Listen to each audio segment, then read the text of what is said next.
안녕하십니까. 긴급속보 홍철기입니다. 오늘은 5월 17일이고요. 한 주가 시작되는 월요일입니다. 지난 주말 잘 보내셨습니까?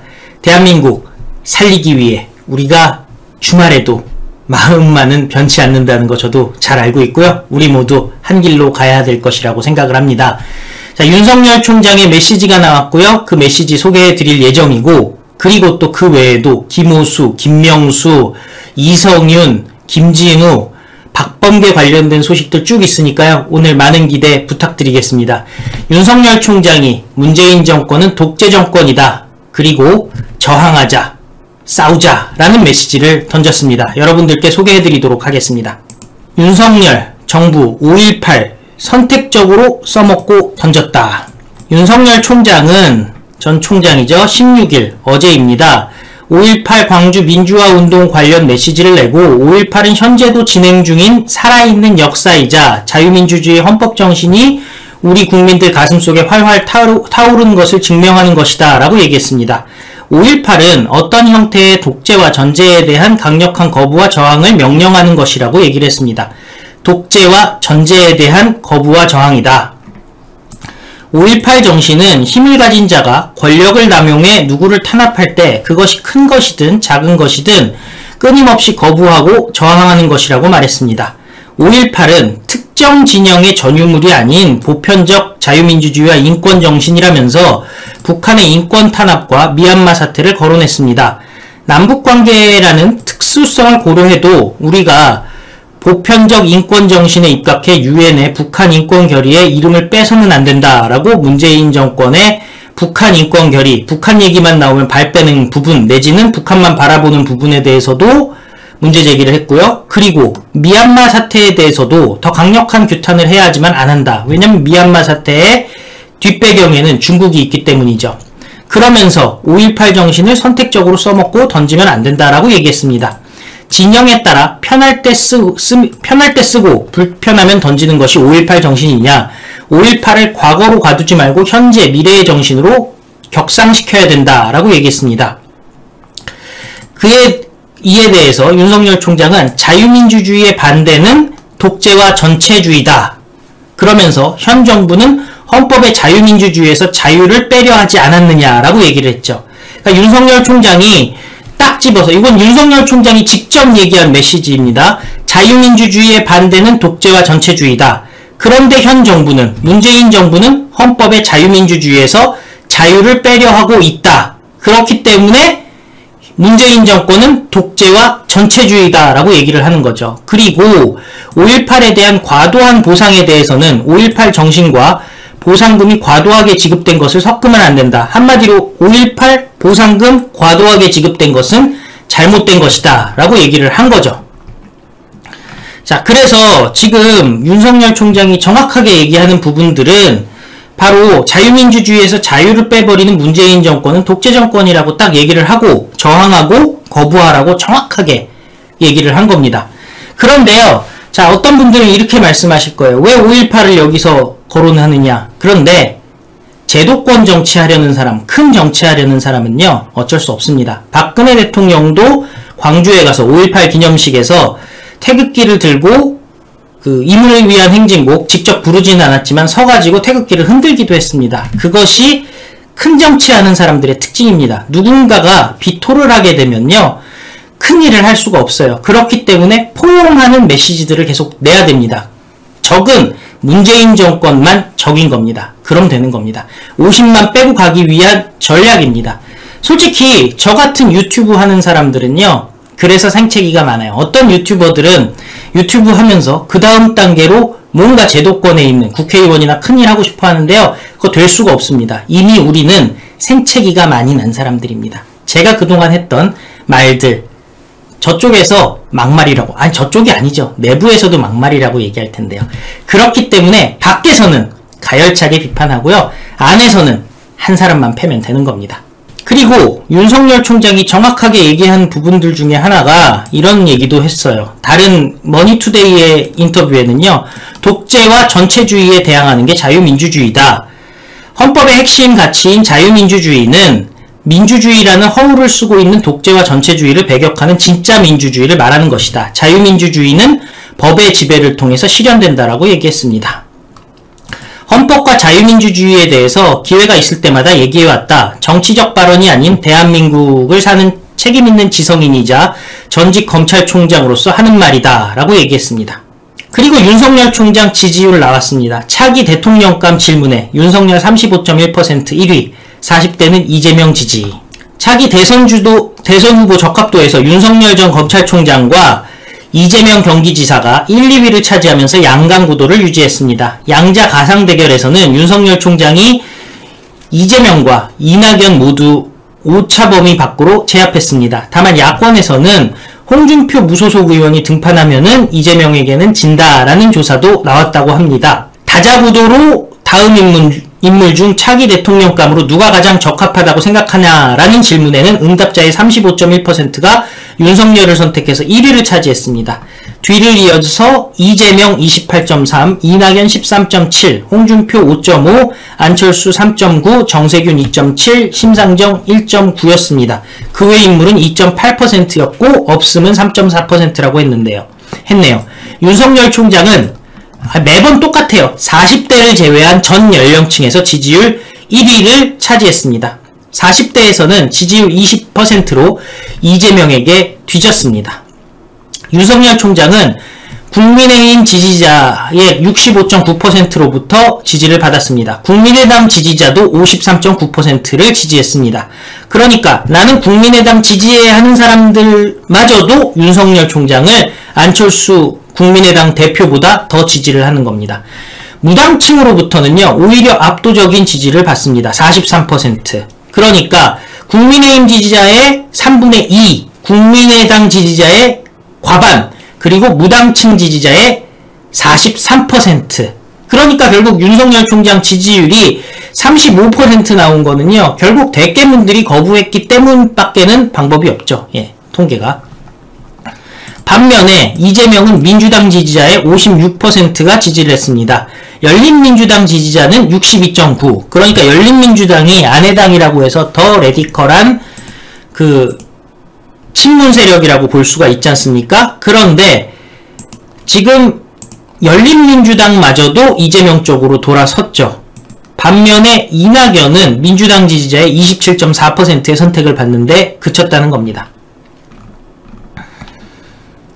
차기 대선에 이재명과 윤석열 총장이 맞붙는다면 누구를 지지하겠냐라는 질문에 응답자의 49%가 윤석열 총장을 선택했습니다. 이재명을 선택한 응답자는 41.7%입니다. 그래서 7.3%, 플러스 마이너스 3.1이니까 6.2% 바뀌면 오차범위 맞기라고 하는 거거든요. 근데 사실은 반대로 얘기하면은 플러스 마이너스 3.1만큼 위아래로 덧붙였을 수도 있어요. 그러니까 실제로는 한 14% 정도 차이가 날 수도 있다는 얘기입니다. 어찌되었건 오차범위 밖 격차니까요, 압도적으로 이겼다라고 보시면 되겠습니다. 지역별로 윤석열 총장을 지지하는 지역은 TK 58.8%, 대구 경북에서 원래 압도적이죠. 그리고 PK 부산 경남에서 63% 지지합니다. 서울에서는 51.5%의 높은 지지를 얻고 있고요. 반면에 이재명은 표본이 적은 강원, 제주, 호남에서 압도적인 지지를 얻었습니다. 반면에 이재명의 그 본거지라고도 할 수 있는 경기 지역에서는 윤석열 총장이 앞섰습니다. 그리고 그 충청도에서는, 그죠? 충청도에서는 윤석열 총장이 앞섰는데 비슷하다고 나왔거든요. 결국 실전에 가면 윤석열 총장이 압도적으로 이길 수밖에 없죠. 성별로는 여성이 비교적 고른 지지를 보인 반면에 남성들은 이재명보다 윤석열 총장에 높은 지지를 보냈습니다. 아, 이거는 좀 대단하네요. 여성은 이재명, 윤석열이 비슷했지만 남성은 55.2%, 이재명 40%가 안 되는 지지율 나왔습니다. 연령별로는 40대를 제외한 전 연령대에서 윤석열 총장이 우위를 나타냈는데요. 이게 재밌는 게 저도 지금 그 남성 시청자들이 3-4% 되거든요. 남성 시청자들이 주로 보는 채널 긴급속보 홍철기. 그런데 또 윤석열 총장 지지율을 보면 남성에서 높게 나오니까 관련이 있는지 없는지는 모르겠습니다만은 또 재미있는 게 되겠네요. 지지 정당별로는 민주당 지지자의 81%가 이재명을 선택하고 국민의힘 지지자의 89.5%가 윤석열 총장을 선택한 가운데 중도층에서 승부가 갈렸다는데요. 국민의당 지지자의 83.9%가 윤석열 총장을 지지했고 이재명 지지한 사람은 13.8%라는 겁니다. 그러니까 지금 굉장히 재밌는 게 대깨문 빼면은 그냥 윤석열 총장에 대한 지지율이 압도적인 거죠. 이낙연 전 대표와 윤석열 총장이 맞붙는 양자 대결을 가정한 경우에는 격차가 벌어졌는데요. 응답자의 53.2%가 윤석열 총장을 지지하겠다고 답했고요. 그런데 여기서 중요한 게 있어요. 이재명이나 이낙연이나 지지율은 똑같아요. 그죠? 그러니까 이재명이 39.9%, 이낙연이 39.8%니까 똑같이 나오는 겁니다. 다만 차이점은 이재명이 나왔을 때 윤석열 총장에 대한 그 지지를 거두는 사람들이 나온다는 거죠. 이건 이거 좀 재미있는 현상인 건데, 뭐 결국에는 이게 뭐겠습니까? 그럼에도 불구하고 민주당에게는 표를 못 주겠다라는 사람들이 더 많은 거예요. 그러니까 투표 포기로 가야 되는데 지금 저 40%가 뭐냐면 그냥 콘크리트고 거기서 윤석열 총장에 대해서 지지를 하느냐 마느냐 차이만 바뀌는 겁니다. 이재명, 홍준표와 양자 대결 시 오차범위 밖에서 따돌린다. 이렇게 얘기를 했는데요. 자, 근데 여기서도 또 재밌는 게 있어요. 남성이 비교적 고른 지지를 보냈다는 겁니다. 그러니까 남자만 놓고 보면 이재명, 홍준표 지지율이 똑같아요. 비슷해요. 반면에 여성이 51.5%가 이재명을 지지한 반면에 남성이 30.2%만 홍준표 대표를 지지했다는 거죠. 그러니까 이건 무슨 얘기냐? 사실 여성 인권에 대해서는 김부선 사건도 있고 그 다음에 형수에 대한 입에 담을 수 없는 막말을 했었잖아요. 이재명이. 그럼에도 불구하고 여성들이 정보가 제대로 없어서 그런지 이재명을 지지한다는 거죠. 그러면은 이 상황대로라면 홍준표 대표도 충분히 경쟁력이 있다는 얘기예요. 왜냐면은 그동안 이재명이 여성들에게 했던 입에 담을 수 없는 행위들과 그 말들을 합친다면은 여성이 과반 이상이 이재명을 지지한다는 게 이게 말이 될 수가 없잖아요. 그래서 뭐 예를 들어서 윤석열 총장 빼고 국민의힘 후보 중 대통령 후보로 적합한 인물이 누구냐? 1위가 홍준표 22.6%, 유승민 11.6%, 원희룡 10.9%, 나경원 6.4%, 김태호, 김병준 뭐 이런 식으로 나온다고 합니다. 결국에는 국민의힘, 범국민의힘만 놓고 봤을 때는 홍준표 대표가 가장 경쟁력이 있다고 보는 거죠. 자, 그런데 윤석열 총장이 이렇게 잘 나가고 또 5.18 관련해서 결국에는 돌려가기 한 거거든요. 문재인 정권, 그러니까 세련되게 문재인 정권의 내로남불을 지적하면서 문재인은 독재 정치를 한다라고 문재인 정권은 독재 정권이라고 얘기를 한 거예요. 그러자 정청래가 윤석열 총장 또 공격하고 나섰죠. 윤석열 씨 5.18 우는 자격이 있습니까? UFC가 적성이다. 그래서 윤석열 총장을 윤석열 씨라고 지칭한 뒤 직전 검찰총장으로 검찰개혁에 저항하다가 사표를 낸 사람이 5.18 정신을 운운할 자격이 있는가? 5.18 민주주의 정신을 제대로 아는가? 라고 밝혔습니다. 검찰주의자가 민주주의를 말하다니 여름에 손바지 입고 장에 가는 꼴이다. 가장 견제받지 않는 민주주의 사각지대가 검찰이라고 주장을 했습니다. 5.18 영령들이 윤석열의 반민주적 반검찰개혁을 꾸짖지 않겠는가? 누울 자리를 보고 발을 뻗어라. 5.18 영령에 대한 모독이다 얘기했습니다.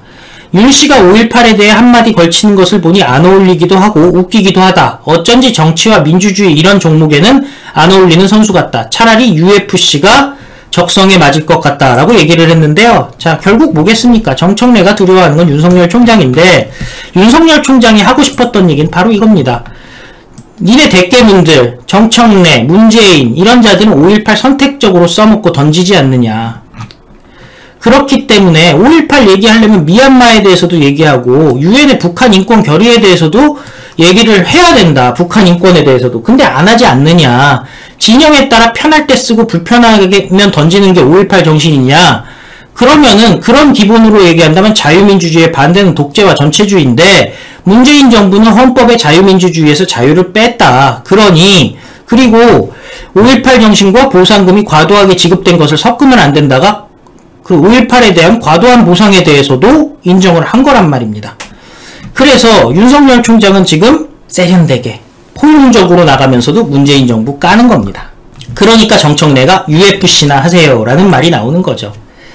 그냥 한판 붙으세요 그러면. 이 사람들은 이런 식이잖아요. 추미애와 똑같은 케이크 자랑했다가 조국 친구 공개인데 유감. 조국 스승의 날 감사 케이크 받고 사진을 올렸는데요. 알고 봤더니 조국이랑 추미애랑 각자 공개를 했더니만은 똑같죠, 물건이. 스승의 날 추미애 전 장관님 감사합니다. 스승의 날 조국 스승님 감사합니다. 똑같죠, 딱 봐도. 이게 텍스처를 보면은 느낌이 떡 케이크인 것 같죠? 떡 케이크 위에다가 앙금으로 장식한 거, 꽃 장식한 거. 자, 조국과 추미애가 스승의 날을 맞아 받은 케이크를 나란히 공개했습니다. 조국은 페이스북을 통해서 스승의 날 조국 스승님 감사합니다 라고 적힌 3단 케이크 사진을 공개했고요. 그리고 공교롭게도 서울대 제자로부터 받았다라고 주장하는데 막상 추미애 똑같은, 이거 누가 봐도 똑같잖아요. 그죠? 3단. 글자체도 똑같고 색깔도 똑같고 위에 꽃도 모양이 거의 똑같죠. 딴지 게시판은 김어준이 운영하는 딴지일보 게시판을 뜻하기 때문에 야권에서 이를 지적하고 나왔다고 합니다. 그래서 허은하 국민의힘 의원은 조국 추미애 전직 두 무법부 장관이 스승의 날 케이크를 받았다더니 제자들의 선물이 아니라 김어준의 하사품이었다라고 추정하면서 딴지에서 보낸 케이크를 이렇게 자랑하는 것을 보니 친문들의 성원이 그리웠나 보다라고 얘기했습니다. 맛있게 드세요 했더니 조국이 발끈했습니다. 스승의 날 케이크 김어준이 보내준 거 아니다라고 얘기했습니다. 김어준이 나의 제자가 아닌데 왜 이런 케이크를 보내주겠냐. 제자와 지인들이 보내준 케이크들 중에 하나다라고 강조했습니다. 말도 애매하게 하죠. 제자와 지인들이 보내준 케이크 중에 하나다. 케이크 여러 개가 있고 제자들이 보내준 것도 있고 지인들이 보내준 것도 있는데 그럼 김어준은 지인입니까? 아닙니까? 뭐 이런 얘기들이 되는 거죠. 제자 말고 본인도 김어준은 내 제자가 아닌데 케이크를 왜 보냈겠냐라고 얘기하면서도 제자 말고 지인들도 보냈다고 얘기하고 있죠. 허 의원은 딴지일보 게시판에서 보내진 케이크라는 점을 꼬집었는데 이를 김어준이 보내줬다는 취지로 받아들이고 반박했다는 건데요. 그러기 위해서 또 조국은 다른 걸로 반박하죠. 이 허은하 의원이 음주운전 경력이 있으며 논문 표절에 휘말렸다는 게시물을 올린 지지자의 글을 공유하기도 했습니다. 지금 핵심이 그 얘기가 아닌데요. 그죠? 친구 공개 사진인데 이를 조선일보 등에 알린 분이 계시다니 유감이다 라고 얘기를 했다는데요. 예. 조국 친구들도 이제 조국은 안 되겠다라고 생각하는 거죠. 어쩌겠습니까? 그러다 보니 이제 검찰 다시 조국을 노립니다. 김학의 출금 수사 외압 의심, 공소장 유출로 일파만파, 별장 성접대 의혹을 받은 김학의 전 법무부 차관의 불법 출국 금지 사건 수사 당시 외압 혐의로 기소된 이성윤의 공소장에 조국 전 법무부 장관이 등장해서 논란이 일고 있습니다. 검찰이 조국을 직접 수사할 가능성이 높아진 데다 공소장 유출 의혹 진상조사도 이어지면서 파장이 더 커질 듯합니다. 발단은 지난 14일 중앙일보 단독 보도였다고 하는데요. 이성윤 공소장에 조국이 출금 수사 외압에 개입했다는 내용이 들어있다는 것이 뼈대라는 거죠.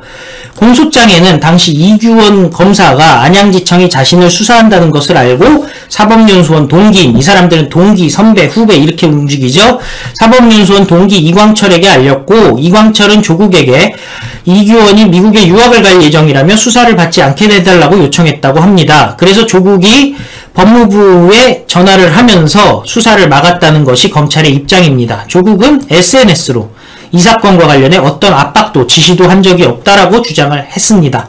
하지만 앞뒤로 다 부른 상태이기 때문에 조국은 답이 없는 상황이죠.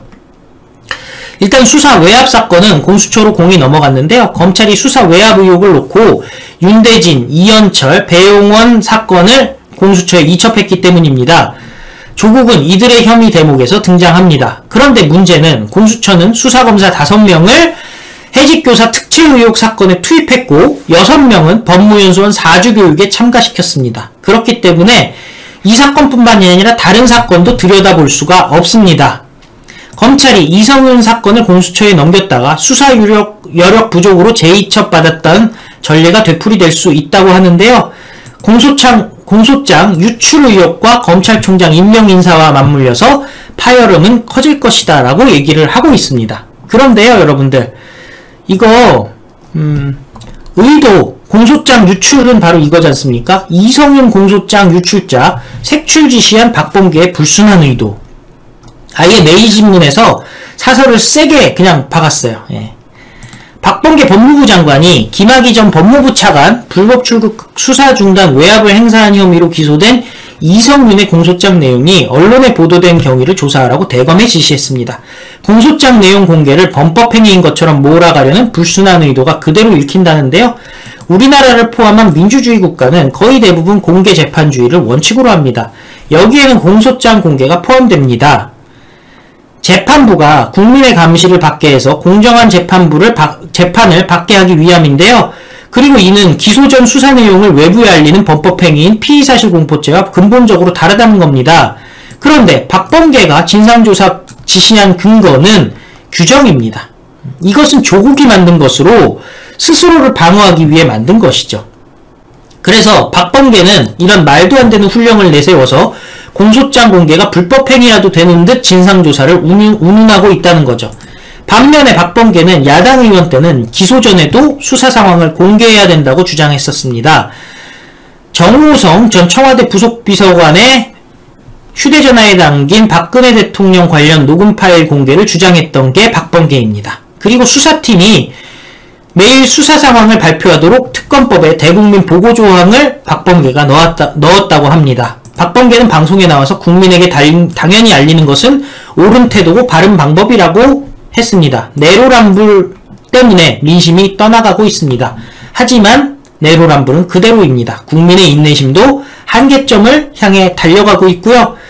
결국 자유민주주의에서 자유를 삭제했지만 그리고 나서 막상 자기들은 내로남불로 하려고 노력하고 있는 저자들, 어쨌든 국민들은 더 이상 참을 수가 없다는 거죠. 예, 끌어내려야 되겠습니다. 그런데 박범계의 계획 결국에는 실패할 수밖에 없게 됐네요. 이성윤 공소장을 본 검사 100명이 넘어서요. 유출자를 생출할 수가 없습니다. 저도 봤습니다. 저도 봤습니다. 저도 봤습니다. 나를 처벌하시오. 이게 바로 이제 검난이 준비되고 있다는 증거죠. 최근에 검찰의 집단 행동이 계획되고 있다는 거 여러분들께 보도드린 바가 있는데요. 이성윤 공소장을 검사가 100명이 넘기 때문에 박범계가 유출자 색출을 할 수가 없답니다. 그러니까 박범계 작전이 실패에 돌아간 거죠. 박범계의 색출 지시로 대검이 이성윤 서울중앙지검장 공소장 유출자 찾기에 나섰지만 검찰 내부망에 접속해서 공소장을 받던 검사가 100명이 넘는 것으로 전해졌습니다. 검찰 안팎에서는 유포자 찾기가 만만치 않을 것이라는 말이 나왔습니다. 대검 감찰부와 정보통신과 등은 박범계의 공소장 보도 경위를 조사하라는 지시가 나오자 검찰 내부망 e프로스 수사결정 시스템의 접속 기록을 조사했다고 합니다. 수사결정 시스템은 공소장이나 불기소장 등을 올리는 시스템인데 올라온 공소장을 검색하면 그 이력이 다 남는다네요. 그런데 수원지검이 이성윤을 기소한 다음 하루 동안 이성윤 공소장을 본 검사만 100명이 넘는다고 합니다. 단순 호기심으로 접속한 검사들도 많았다는 뜻인 셈입니다. 검찰 관계자는 보통 자기와 업무와 무관한 공소장을 검색할 때는 정당한 사유가 있어야 된다라면서 이성윤 사건에 워낙 관심이 많다 보니 그걸 몰랐던 검사들이 너도 나도 봤던 것 같다라고 얘기했습니다. 그 중에서 박범계가 원했던 유출자를 찾아내려면 일일이 경위를 확인하고 휴대전화 확인 등 유포 경로도 조사해야 하는 만큼 색출이 쉽지 않을 것이라는 말이 나왔습니다. 법조계 일각에서는 박범계가 공소장 열람을 제한하는 형사사건 공개 금지 등에 관한 규정을 들어서 조사를 지시했지만 이는 내부 업무 처리 지침일 뿐 처벌 규정이 없다는 지적도 나왔습니다. 한 고위법관은 범죄가 아니어서 휴대전화 압수수색 영장을 발부받을 수도 없고 감찰 목적으로 제출을 방지하면 그 자체가 징계권 남용으로 직권 남용이 될 수 있다고 했습니다. 또 다른 법관은 피의사실 유포도 아니고 이미 기소된 사실로 공익성이 있기 때문에 유포자 입장에서도 법적으로 다퉈볼 만한 사안이라고 얘기했습니다. 그러니까 법정까지 가면은 검사들이 이긴다는 거죠. 박범계 못 이긴다는 겁니다.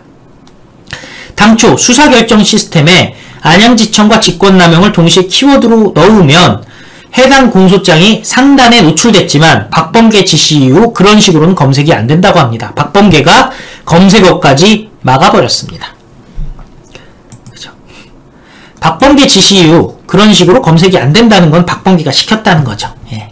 그랬더니 검사들 사이에서는 차규군 사건 관계인 이름을 넣는 식으로 하면 된다는 노하우가 공유되기도 했다고 합니다. 한 법조인은 노출 최소화를 위해 직권남용을 검색어에서 막아놨다면 그런 지시를 한 행위도 직권남용에 해당할 수 있다라고 얘기했습니다. 바로 박범계 직권남용이라는 거죠. 그런데 여러분들, 자, 오늘도 지금 처음에 방송 시작한 지 10분여 동안 왜 방송 안 하죠? 라고 여러분, 많은 분들이 댓글을 올리셨어요. 댓글창까지는 들어오셨는데 방송을 못 보고 계셨지 않습니까?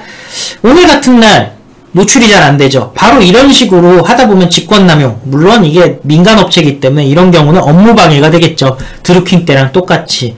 만약에 이런 식으로 노출을 막아버리고 검색을 막아버린다면은 그것도 잘못된 거 아니겠습니까? 하지만 어쩔 수 없어요. 그런 것들은 우리가 그냥 이제는 안고 가야 돼요. 하루 이틀입니까? 지난 4년간 짊어지고 왔던 분노들, 억울함들, 이제 8월 15일에는 우리가 표출을 해야 될 것이고요. 그렇기 때문에 거부하고 저항해야 됩니다. 문재인 정권의 독재에 맞서서 거부하고 저항하라는 메시지가 핵심이라는 겁니다. 자, 공수처는요, 지금 인력도 없고 능력도 없어요. 그리고 오히려 법무연수원 가서 4주 단기 교육을 받아야 돼요. 딜레마 빠졌어요. 어차피 공수처는 폐지됩니다. 그래서 어차피 이제는 공수처가 묻어버리든 뭉개버리든 관심을 가지실 필요가 없어요. 어차피 진행 안 합니다. 제대로 진행 안 하고요. 그나마 이첩해주면 다행이죠. 방법이 없으니까 이첩해주는 거 있잖아요. 이거는 뭐냐면은 본인들이 책임을 안 질 수 있기 때문에 이첩해줬어요. 공수처, 문재인 대통령 가족 명예훼손 곽상도 고발건 검찰에 이첩했다. 이건 왜 그러냐? 아예 처음부터 수사 범위에 명예훼손이 포함이 안 되기 때문이라는 겁니다. 한마디로 이첩을 해도 문재인한테 혼나지 않을 만한 사항, 그 다음에 자기네가 갖고 있으면은 감옥 갈 것 같은 사항들을 이첩하는 겁니다. 김진욱이 딱 수준이 그 정도예요. 공수처가 문재인의 가족과 관련해서 허위사실을 유포했다는 혐의로 고발된 국민의힘 곽상도 의원에 대한 사건을 3개월 만에 검찰로 넘겼습니다. 최대한 직접 해보려고 노력했겠죠? 하지만 어떻게 됐습니까? 이거 수사하는 과정에서 허위사실이 아니라는 것이 드러날 거 아니에요. 그러면은 문재인이 오히려 문제가 커지죠. 그렇다고 지금 본인들이 검찰에다가 그냥 넘겨줬다간 또 문재인한테 혼날 거 아니에요? 그러니까 나름대로 묘수를 쓴 게 수사 범위에 명예훼손은 포함이 안 된다라고 주장을 하고 있는 겁니다. 공수처는 좌파 시민단체가 곽상도 의원을 명예훼손 혐의 등으로 고발한 사건을 최근 대검찰청으로 이첩했다라고 합니다. 공수처 관계자, 명예훼손 사건은 공수처의 수사 범위에 해당하지 않는다라고 설명했습니다. 손을 딱 씻는 거죠. 자, 김진욱이 손을 딱 씻은 거예요. 이런 거는 잘해요. 공수처법은 국회의원 등의 범죄를 수사 대상으로 정하고 있는데요. 이들이 재직 중 저지른 뇌물수수, 직권남용, 공무상 비밀누설 혐의 등 직무범죄로 수사 대상이 정해져 있습니다. 고위공직자의 명예훼손 혐의는 법으로 정해진 수사 대상이 아니라는 것이 공수처의 설명입니다. 곽상도 의원은 문준용이가 서울문화재단으로부터 신종 코로나 바이러스 감염증 피해 예술인 지원금을 특혜 수령했다는 의혹을 제기했는데요. 서울문화재단 측이 공고 내용 처음에는 150개 단체에 지원하겠다고 했다가 254개 단체로 늘려서 문준용에게 몇천만 원 지원했다라는 그 의혹이었죠. 그리고 곽상도 의원은 문다의 가족이 태국 이주 의혹을 제기하면서 외손자가 한 해 학비 4천만 원인 태국의 고급 국제학교에 다니고 있다고 공개했죠.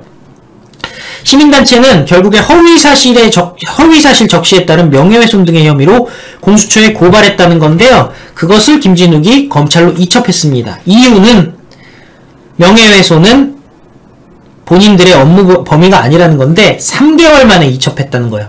업무 범위가 아닌 거는요. 그죠? 수사 범위가 아닌 것은 바로 이첩했으면 되잖아요. 근데 왜 3개월을 끌었겠습니까? 가능하면 직접 묻어버리려고 했는데 4.7 재보궐선거도 민주당이 지고 지금 상황이 문재인이 상당히 위험해지지만 그래도 본인이 문재인 대통령하고 있는 동안만은 공수처장은 유지하고 싶고 여러가지 복합적인 생각이 겹친 끝에 이거는 우리 수사 범위가 아니야 하고 이첩을 한 거죠. 근데 재밌는 게 있어요. 허위 사실에 의한 명예훼손이기 때문에 이거는 검찰에서 조사를 하잖아요. 그럼 허위 사실이 아니라는 결과 내지는 충분히 믿을 만한 그럼직하다라는 결과가 나올 수 있기 때문에요. 지금 문재인 큰일 났습니다. 그러니까 어떻게 보면 방탄 공수처를 하려고 해도요. 능력 있는 사람을 임명하셨어야죠. 왜 이렇게 많이 떨어지는 사람을 공수처장으로 임명해서 스스로 발목을 죄십니까? 사실 우리는 일당백이다 그러면서 밤새서 수사하려면 수사해야 돼요. 근데 김진욱이 이번 달 초에 뭐라고 얘기했어요? 5월은 가정의 달이니 일보다는 가정에 충실하라 라는 얘기도 했고요. 최근에 페스티나 레엔테라고 해가지고 천천히 서둘러라 라는 앞뒤가 맞지 않는 말까지 했죠. 그러니까 김진욱을 잘못 뽑은 겁니다. 스스로를 지키려면 문재인씨 좀 더 능력이 있는 사람을 했어야죠. 차라리 박범계나 추미애처럼 막무가내였으면 시간이라도 끌었을 텐데요. 어떡하죠?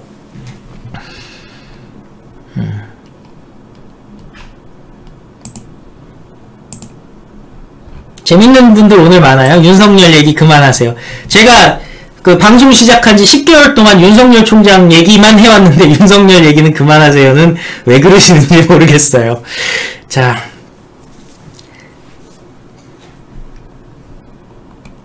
윤석열 총장 입으로 직접 얘기했어요. 오늘은 윤석열 총장 입으로 직접 얘기했으니까요. 앞으로 돌려서 다시 봐주시기 바랍니다. 자, 경찰총장 윤규근 2심 선고, 청와대 버닝썬 물타기 의혹은 클럽 버닝썬 사건에 연루돼서 재판에 넘겨진 경찰총장 윤규근 총경의 항소심 선고 공판이 이번 주 열립니다. 윤규근은 1심에서 무죄를 선고받았었는데요. 법조계에 따르면 서울고법 형사 13부는 오는 20일 오후 2시 알선수재 혐의 등으로 기소된 윤규근에 대해서 항소심 선고 공판을 진행합니다. 검찰은 지난 4월 열린 항소심 결심 공판에서 윤규근에 대해 징역 3년에 벌금 700만원을 구형한 바 있습니다. 또 4,600만원 추징도 요청했습니다. 윤규근은 경찰로 28년 동안 생활한 동안 성실하고 자기관리에 엄격했다고 스스로 자부하고 있다. 그렇기 때문에 경찰관이라는 직을 이용해 경제적 이득을 취하려 불의와 타협하거나 정의를 저버린 적이 결코 없다고 말을 했습니다. 윤 총경은 큐브스 전 노건 C&I 전 대표 정모 씨로부터 경찰 수사 무마 대가로 4,286만원 상당의 주식을 받았다는 혐의로 재판에 넘겨졌습니다. 검찰은 정 씨가 무혐의 처분을 받은 고소사건에 윤 총경이 윤규근이 개입한 것으로 의심하고 있습니다. 또 2015년 1월부터 2017년 3월까지 큐브에서 미공개 정보를 듣고 공시전 매수하거나 주식을 처분하는 등 자본시장과 금융투자업에 대한 법률 위반 혐의도 받습니다. 그리고 버닝썬 의혹이 불거지자 자신과 주고받은 휴대전화 메시지를 삭제하게 하고 휴대전화를 한강해버렸습니다. 증거를 인멸할 혐의도 받고 있습니다. 수사기밀도 누출하게 했습니다. 그런데 1심은 모든 혐의에 대해서 무죄 판결을 내렸습니다. 그런데 청와대 기획사정이 여기서 시작이 됩니다. 버닝썬을 덮으려 김학의를 부각시켰다. 윤규근은 서울중앙지검이 수사 중인 청와대 기획사정 의혹에도 연루되어 있습니다. 결국 김학의 불법 출금 문제 이것 때문에 지금 버닝썬 이거 지금 터졌지만은 결국 김학의가 왜 확대가 됐냐 문제가 버닝썬을 덮으려 했기 때문입니다. 그리고 이 기획사정 의혹의 출발점이 윤규근입니다. 버닝썬 사태 당시 가수 승리 등 관련자들이 경찰총장으로 불린 인물이 윤 총경이고요. 그리고 여론이 악화되자 오히려 윤 총경과 이광철 등이 김학의 사건을 부각했다는 겁니다. 실제로 이광철과 윤규근은 영상 속 인물은 김학의라고 발언한 민감용에 대해서 메시지를 주고받기도 했습니다. 이 정도 발언이면 경찰에서 할 만큼 하지 않았냐 했더니 이광철이 더 세게 해야 됐다. 검찰과 대립하는 구도를 진작에 만들었어야 된다. 라고 얘기를 했죠. 결국에는 다 연결되어 있습니다. 김기현, 김우수 청문회 법사위 문제부터 마무리해야 된다. 자, 김우수 청문회는 법사위부터 국민의힘에게 돌려달라라고 지금 얘기를 하고 있습니다. 그동안 야당이 한 건데 훔쳐갔으니 돌려달라라고 얘기하는데 이건 문재인 정권은 그럴 생각 없죠. 어차피 김오수 검찰총장 시켜야 되니까 이렇게 얘기하는 건데요. 사실 국민의힘의 법사위원장 조도요 임명합니다. 그게 문재인이 하는 일이니까요. 다만 김오수 스스로 문제가 되고 있습니다. 검사 SNS 활동 관련해서 정치적 중립이 매우 중요하다는 말을 했습니다. 말만 그렇게 하는 거죠. 김오수 검찰총장 후보자가 검사의 소셜 네트워크 서비스 활동에 대해서 SNS 활동에 대해서 검사의 정치적 중립은 매우 중요하다고 밝혔습니다. 검사가 누구나 볼 수 있는 SNS에 정치적인 글을 기재하는 것에 대해 어떻게 생각하나 징계가 가능하다 보는가라는 국민의힘 윤한홍 의원실의 질의에 대한 답을 통해서입니다.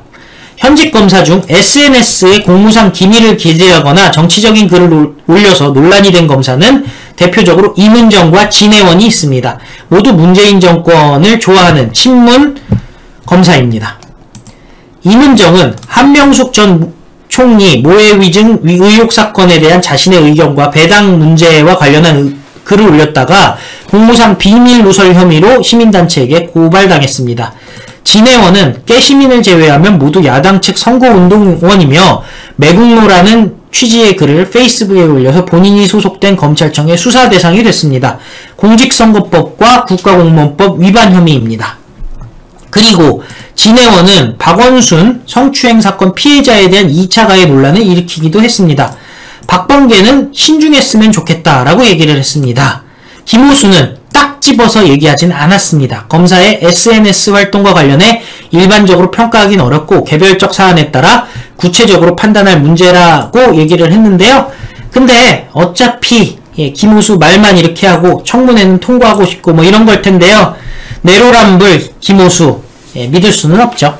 그런데 황운하, 김기현 검찰의 은덕 입어 치가 떨린다. 그러니까 이 사람들은 계속 그거예요. 지금 아까 정청래도 그랬죠. 그리고 박범계도 그랬죠. 황운하도 그랬죠.